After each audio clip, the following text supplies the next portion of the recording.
Bonsoir YouTube, ici Largo pour une courte vidéo de présentation d'un livre dont vous êtes le héros. Ça se passe durant la Seconde Guerre mondiale. Voici le premier volume de Dans le nid du mal, l'acte 1, rongé de l'intérieur. Si cette aventure vous intéresse, c'est une vidéo de description, c'est pas une vidéo de test, et ça sera juste après le générique.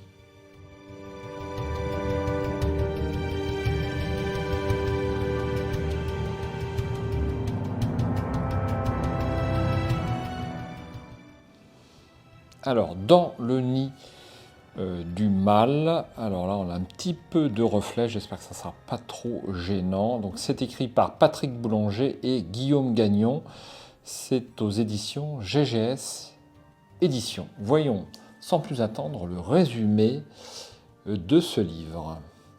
Suivez Friedrich Beck, un officier de la Wehrmacht blessé pendant la campagne de Pologne. Bien qu'il ait perdu un œil lors de l'assaut de Brest-Litovsk, il refuse d'être un poids pour le Reich.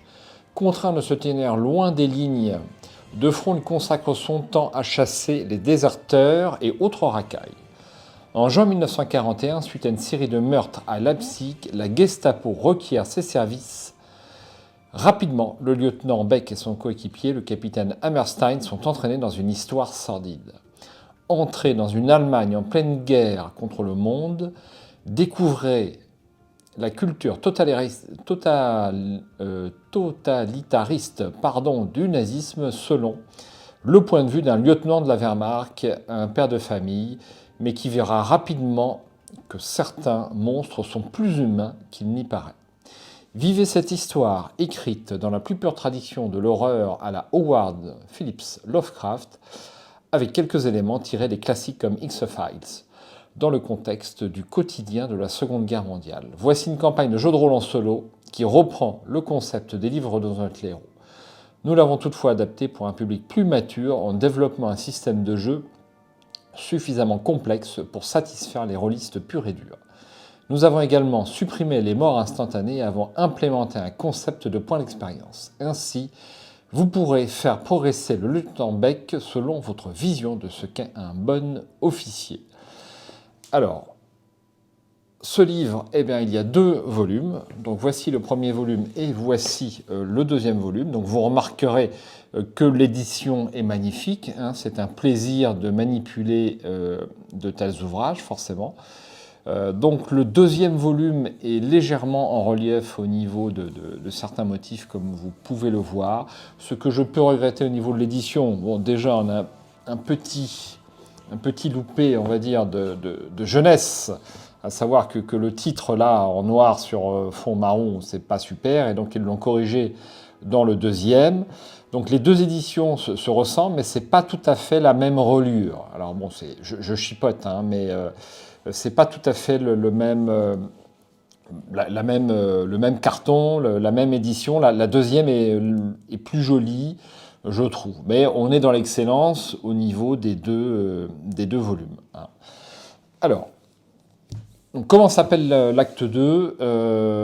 L'acte 2, c'est dans le nid du mal aussi, l'acte 2, l'escouade Gester. Je ne vous en dirai pas plus pour ne pas vous spoiler, évidemment. Alors, je ne l'ai pas joué, donc je ne l'ai pas joué, je ne peux pas en parler plus que ça. Alors, on va ouvrir un petit peu, on va mettre la caméra un petit peu plus à l'aise. Alors, vous avez remarqué qu'il y a moins de vidéos depuis quelques temps, c'est parce que la pièce où je suis n'a pas de chauffage. Donc, j'ai un petit souci technique et c'est vrai que bouquiner dans un endroit sans chauffage, c'est pas super agréable, donc c'est un peu plus calme en ce moment à ce niveau-là. Voilà l'explication. Alors, on commence par les remerciements. Apparemment, il y a plein de monde qui a participé. Donc moi, ce qui m'a intéressé là-dedans, c'est le thème un petit peu, effectivement, mature et adulte, puisqu'on va jouer un officier de l'armée allemande, donc les méchants durant la Deuxième Guerre mondiale, et bon, c'est pas forcément ce qu'on retrouve dans beaucoup de livres dont vous êtes le héros, donc c'est assez sympa. En plus, c'est un officier de la Wehrmacht, dont la Wehrmacht, c'était l'armée régulière de l'Allemagne, et puis il va travailler là, si j'ai bien suivi dans ce livre-jeu, pour la Gestapo, tristement célèbre, donc un thème assez adulte. Alors ici on a la feuille de personnages, comme vous pouvez le voir, qui est assez détaillé. Donc on va avoir de la force, de la coordination, de la constitution, de la détermination, de l'intelligence, de la présence, de la perception et de la foi. Donc ici, vous avez un personnage pré-rempli. Et puis, au choix, vous pouvez faire directement votre feuille de personnage. Donc moi, je n'ai pas décidé pour l'instant de ce que je ferai. Donc nous allons jouer Friedrich Beck,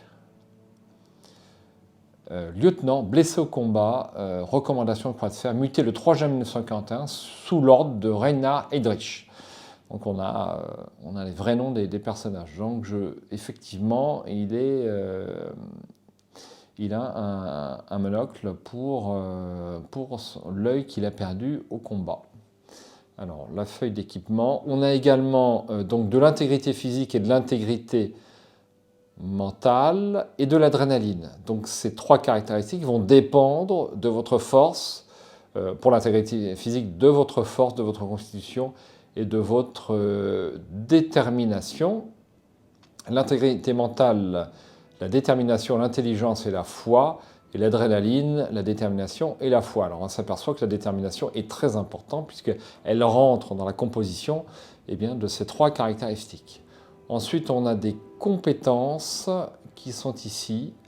Donc ça, on va pouvoir le faire de toutes pièces. Donc on a l'attaque à distance, le corps à corps, la discrétion camouflage, l'influence, la persuasion, l'interrogation et l'intimidation, mécanique et opération, médecine, premiers soins, tactique et stratégie, tir de discrétion. Et vous avez de la place pour quelques autres compétences qui vont venir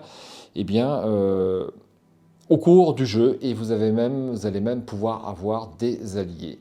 Voilà. Alors, on va jeter un œil sur les premières lignes donc des règles.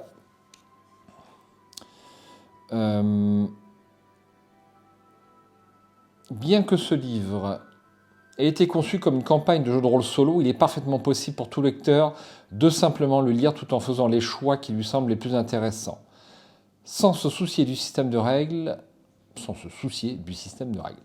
Aucun choix ne mène à une mort instantanée. Donc ça, c'est très très bien. Rien de pire que vous ouvrez la porte à droite, vous êtes mort, et à gauche, tout va bien. Il faut toujours des indices, tout au moins, dans le texte pour vous aiguiller. C'est la caractéristique des bons livres dont vous êtes l'héros.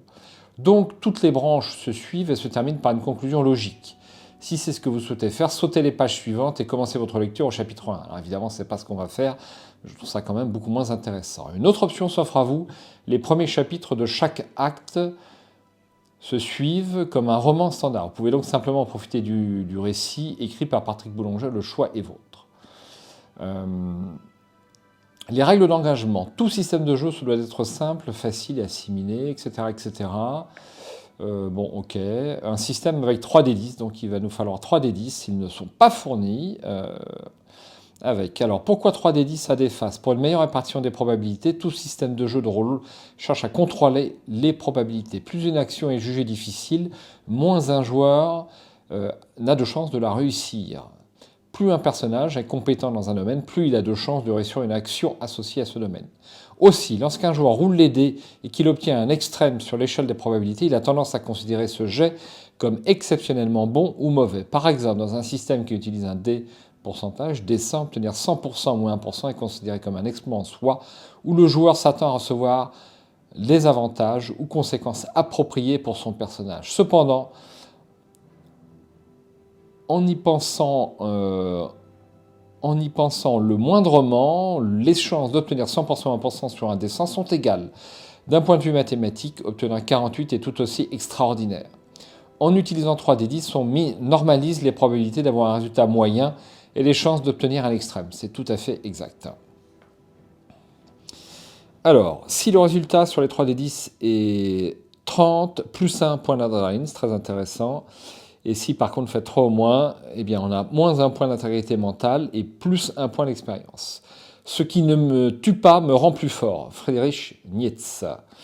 Effectivement, donc si vous allez perdre un petit peu d'intégrité mentale, mais l'autre consolation, vous prenez de l'expérience puisque vous n'avez pas été tué. Donc on a ici un tableau de probabilité, ma foi c'est assez intéressant à lire. Donc probabilité en pourcent,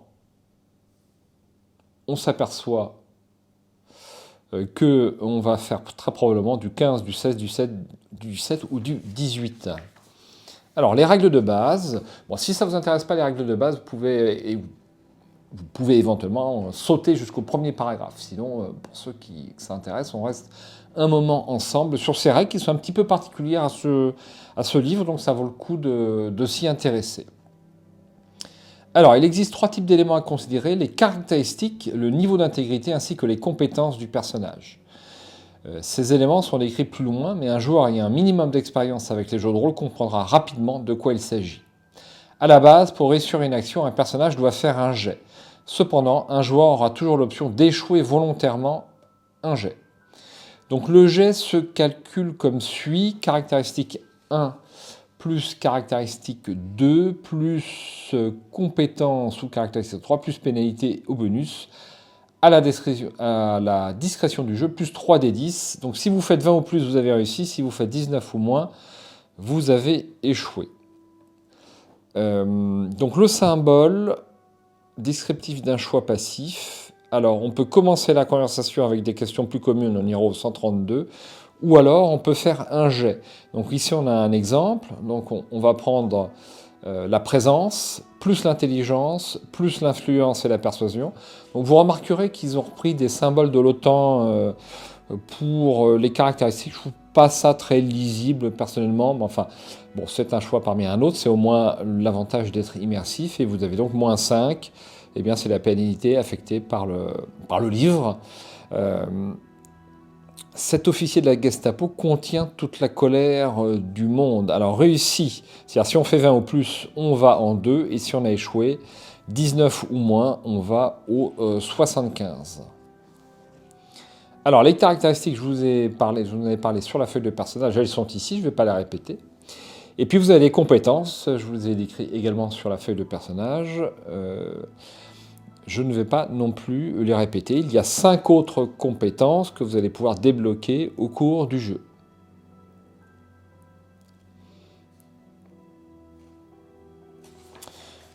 Les niveaux d'intégrité et d'adrénaline.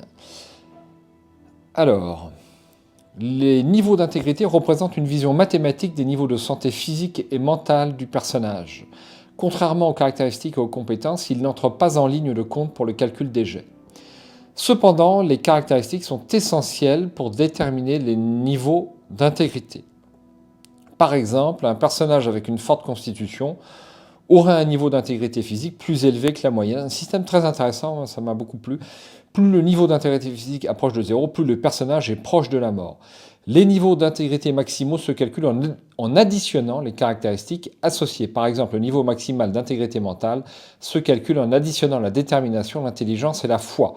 Si une caractéristique change, le niveau d'intégrité va augmenter ou diminuer autant. En aucun cas, l'intégrité physique, mentale et l'adrénaline ne peuvent dépasser leur niveau maximal. Ça, on a l'habitude. Donc on a l'intégrité physique, l'intégrité mentale, on a ici les symboles. Alors, on peut utiliser de l'adrénaline. Ça, c'est un petit peu particulier. L'adrénaline d'un personnage est son ultime ressource face à la mort et au danger de la guerre. À tout moment, chaque point d'adrénaline peut être brûlé ou dépensé pour ajouter plus 5 avant de faire un jet ou encore plus 1 après le jet. L'adrénaline peut aussi servir à d'autres fins. Le jeu vous en informera en temps voulu. Il n'y a aucune conséquence à avoir 0 point d'adrénaline. Alors ça fait penser à l'héroïsme dans Cyclades, bien sûr. Alors utilisez 1 point d'adrénaline pour un bonus de plus 5 avant le jet, ou un bonus de plus 1 après le jet. Là encore, c'est un système qui permet de manipuler un petit peu le probat. Je trouve ça super intéressant. Chaque niveau d'intégrité est associé à un symbole distinct, à moins d'une note spécifique du jeu, voire l'un de ces symboles signifie que le personnage perd 1 point du niveau d'intégrité associé au symbole. On retrouve ces symboles principalement à 3 endroits. Au début d'un chapitre, au moment de faire un choix et ou un jet à la fin d'un chapitre. Dans l'exemple ci-dessus, en arrivant au chapitre 75, le joueur apprend que son personnage perd 1 point d'intégrité mentale. Il le réduit immédiatement de sa feuille de personnage. Au moment de faire un choix, le joueur ignore certaines atrocités que son personnage va découvrir. Ici, le joueur sait sciemment que son personnage va perdre un point d'intégrité physique s'il échoue ce jet ou s'il choisit spécifiquement ce chapitre. Dès l'instant où le joueur fait ce choix ou que le dé décide pour lui, il réduit le niveau d'intégrité correspondant sur sa feuille de personnage afin de se rendre au chapitre correspondant. Jusqu'ici, c'est très très classique. Alors, ici on a un exemple. Dans cet exemple, le joueur perd immédiatement 2 points d'intégrité mentale avant de faire un choix. On peut s'enfuir par la fenêtre ou on peut tirer par le monstre. On va utiliser la coordination, la perception, le tir des précisions avec une petite pénalité de -2.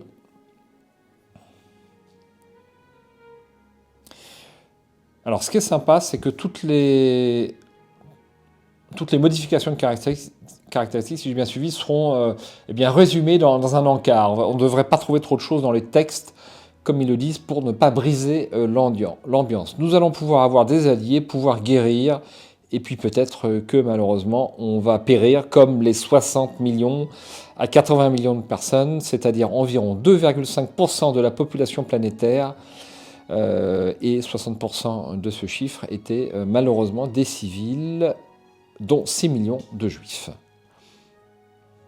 Alors, vous voyez, les photos, c'est extrêmement difficile. Hein. Il faut en avoir conscience si vous achetez le livre. Alors, les armes et équipements, bon, là, je ne vais pas tout lire sur cette vidéo, c'est un petit peu moins important, je vous fais un gros plan et vous faites arrêt sur image si vous voulez lire. Pour l'instant, je ne spoile pas, hein, c'est vraiment pour voir si ce livre vous intéresse et si vous voulez l'acheter. Le prix. Alors, le prix est un petit peu élevé, je ne vais peut-être pas le citer ici, c'est pas la peine. Est-ce qu'il est indiqué Absolument. Donc celui-ci, c'était 45 €, le volume 1, et dans les mêmes eaux. Bon, c'est normal, hein.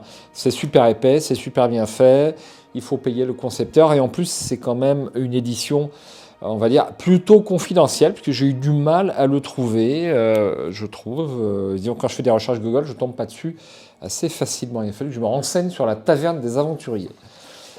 Les règles optionnelles, alors je crois pas que je vais les utiliser. On en touche 2 mots. Avant de lancer 3d10, le joueur peut décider de lancer les dés les uns après les autres. Il peut ainsi décider entre 2 jets de dés d'utiliser un point d'adrénaline ou non s'il juge que le succès du jet est grandement compromis. Normalement, un point d'adrénaline donne un bonus de +5 avant le jet et un bonus de +1 après le jet. Après cette règle optionnelle, en utilisant un point d'adrénaline, pendant le jet, entre 2 lancers de dés, le joueur obtiendra un bonus de +3. Je ne vais pas me servir de cette règle. Réussite exceptionnelle. Si le résultat d'un jet, incluant tous les bonus et ou pénalités, est égal ou supérieur à 35, il s'agit alors d'une réussite exceptionnelle. Dans ce cas, le joueur gagne 1 point d'adrénaline pour refléter l'excitation du moment.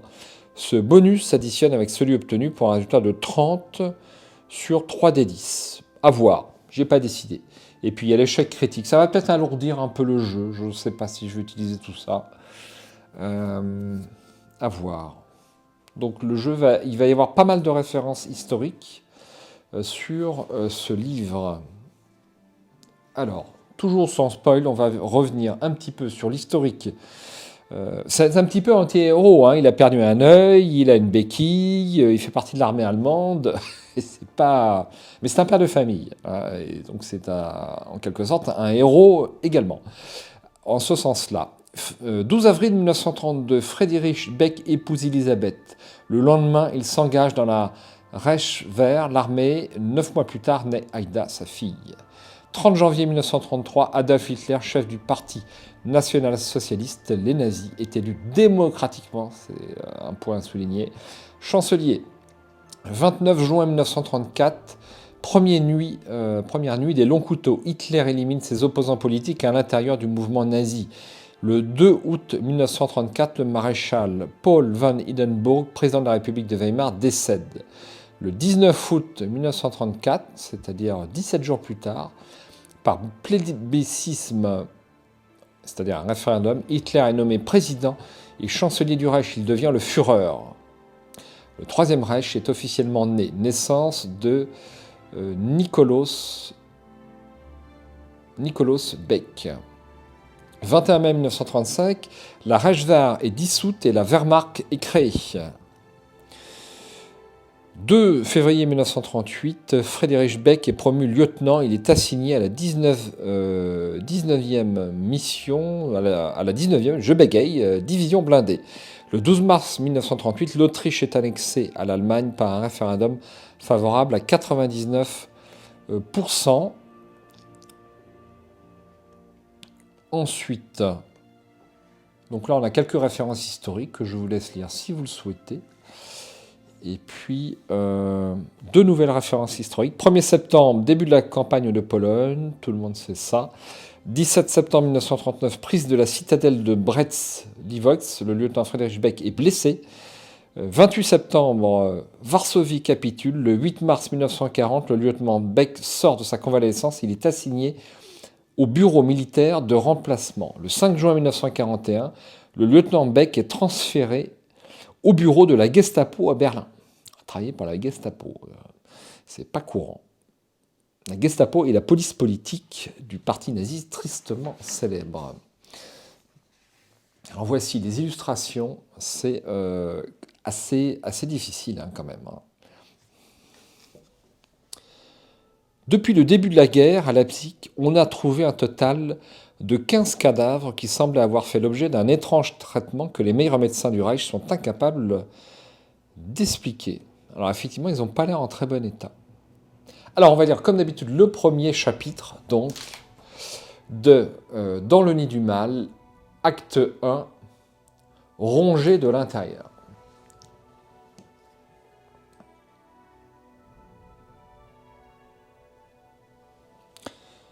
Berlin, 5 juin 1941. Paniqué. Voilà dans quel état j'étais en marchant sur la rue du Prince Albert en direction des bureaux de la Gestapo, à Berlin. On m'y avait convoqué pour une affaire inexpliquée et, cela ne faisait aucun doute dans mon esprit, cette affaire était en lien avec Elisabeth, ma femme. Voyant comment les choses évoluaient, j'avais décidé, il y a quelques semaines, de trafiquer certains dossiers afin de faire disparaître un lien de sang qui faisait de mon épouse, dans une proportion de 25% du côté de son grand-père maternel, une juive. Or, la rencontre avec le directeur de la Gestapo, Heinrich Müller, n'avait rien à voir avec tout cela. À ce propos, je pouvais encore dormir tranquille. Par contre, les photos qu'on m'a montrées m'ont appris que quelque chose de mystérieux rongeait le Reich de l'intérieur. Et c'est pour cela que j'ai été convoqué. Je reprends du service. Depuis le début de la guerre, à Leipzig, on a trouvé un total de 15 cadavres qui semblaient avoir fait l'objet d'un étrange traitement que les meilleurs médecins du Reich sont incapables d'expliquer.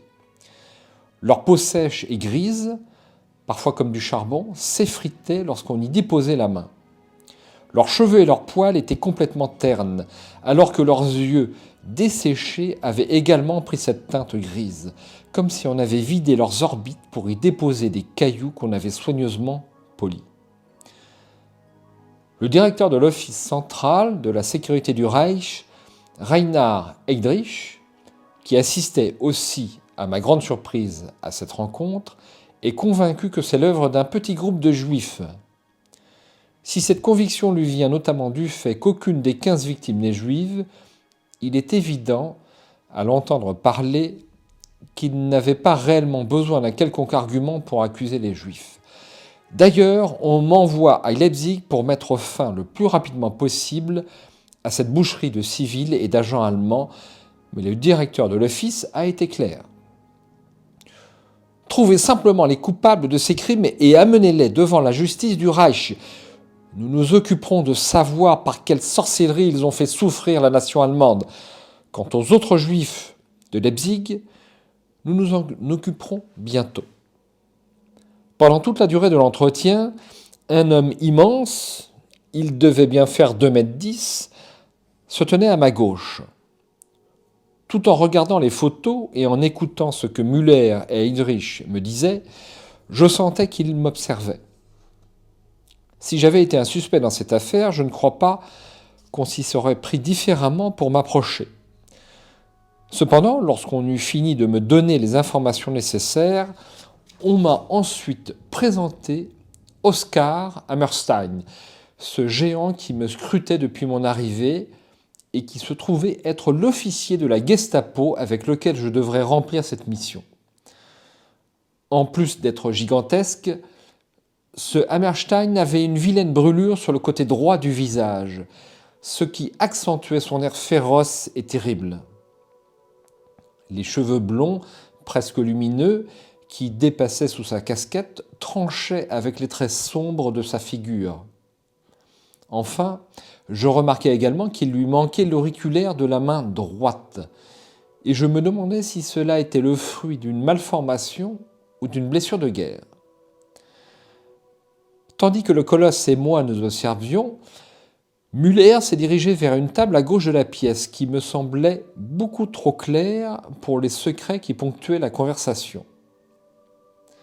Pendant que nous regardions la carte qui couvrait la table et sur laquelle on avait tracé un trajet entre Berlin et Leipzig, le directeur Heydrich nous a annoncé qu'il devait quitter. Une petite faute grammaticale. Cependant, avant de sortir de la pièce, qu'il devait nous quitter, petite précision. Cependant, avant de sortir de la pièce, il nous a lancé cet encouragement qui pouvait aussi, dans le contexte, être interprété comme une menace. « Messieurs, l'Allemagne a confiance en vous et je sais que vous n'oserez pas la décevoir. » Müller nous indiqua la route la plus sûre pour nous rendre à Leipzig. Il nous expliqua que depuis le janvier 1940, quelques attentats avaient eu lieu contre des agents de la Gestapo et même contre des véhicules de la Wehrmacht. Pendant qu'il nous racontait le récit d'une embuscade qui avait coûté la vie à 2 de ses meilleurs agents, je remarquai que ce Hammerstein avait sur la nuque une cicatrice partiellement cachée sous sa chevelure blonde. Celle-ci avait d'ailleurs l'air de ressembler à celle que je me suis moi-même faite pendant la guerre de Pologne, lors de cette attaque qui m'a aussi coûté l'œil gauche. Lorsque le directeur jugea que nous avions toutes les informations nécessaires, il nous invita à nous mettre au travail rapidement. Une voiture allait d'ailleurs nous attendre à 14h30 derrière l'édifice de la Gestapo, ce qui me donnait un peu plus d'1 heure pour passer à la maison, prendre le nécessaire et embrasser les enfants. Il ne fallait donc pas perdre de temps. Müller nous donna également l'adresse d'une résidence à Leipzig où nous pourrions loger le temps de mener notre enquête. En me saluant, il me précisa qu'Hammerstein pourrait me donner plus de détails à propos des lieux et des moments où les cadavres avaient été retrouvés. Selon lui, c'était sans contredit là que nous devions, alors encore une petite faute de frappe, que nous devrions débuter notre enquête. C'est donc avec un mélange de soulagement, personne ne m'avait dit quoi que ce soit à propos d'Elisabeth, et de fébrilité que j'ai couru à la maison pour faire mes au revoir. À 14h28, dans la cour du siège de la Gestapo, qui a pignon sur rue dans la rue du Prince-Albert, le moteur d'une Citroën traction avant tournait déjà, et Hammerstein, qui ne me salua pas, avait déjà pris place côté passager. Heureux de prendre le volant, les occasions n'avaient pas été fréquentes depuis mon incident en Pologne, je m'installais et nous nous sommes mis en route. Le trajet entre Berlin et Leipzig se faisait habituellement en 3 heures, mais le parcours que nous avait imposé l'Oberführer Müller était beaucoup plus long. J'ai donc eu le temps de réfléchir à la situation inattendue dans laquelle je me trouvais. D'abord, qu'était-il réellement arrivé à ces hommes et à cette femme, une seule sur les 15 victimes? Ensuite, pourquoi avoir associé un lieutenant borgne de la Wehrmacht à un alors c'est pas facile à prononcer, un Obststurmführer de la SS pour une enquête qui relève de la Gestapo? Et cet homme, trop grand pour la voiture et au visage obscur malgré toute la clarté de ses traits ariens, qui était-il? Enfin, en quoi cette mission était-elle importante au point de justifier la présence du Gruppenführer Heydrich, qui était, selon ce que j'en savais, un homme particulièrement occupé par ses multiples fonctions et responsabilités au sein du Reich. La Citroën grondait depuis plus d'une heure.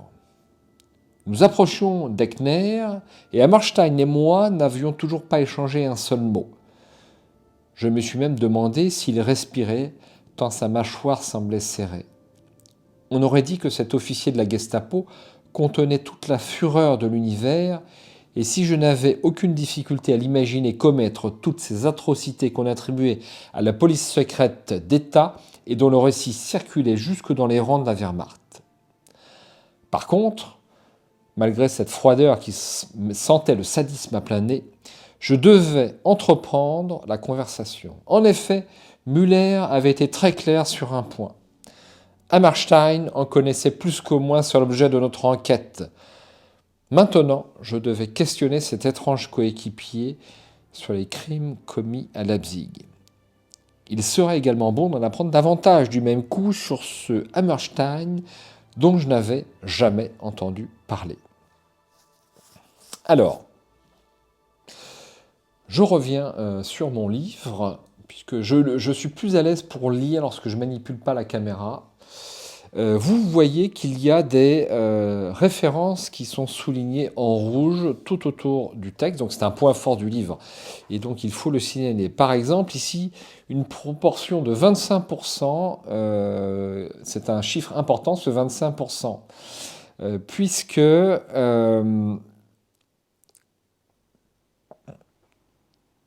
on va lire donc ce petit, ça correspond, vous voyez, à de petits apartés qui sont sur le bord, et c'est très intéressant, enfin, si on s'intéresse à l'histoire, bien sûr.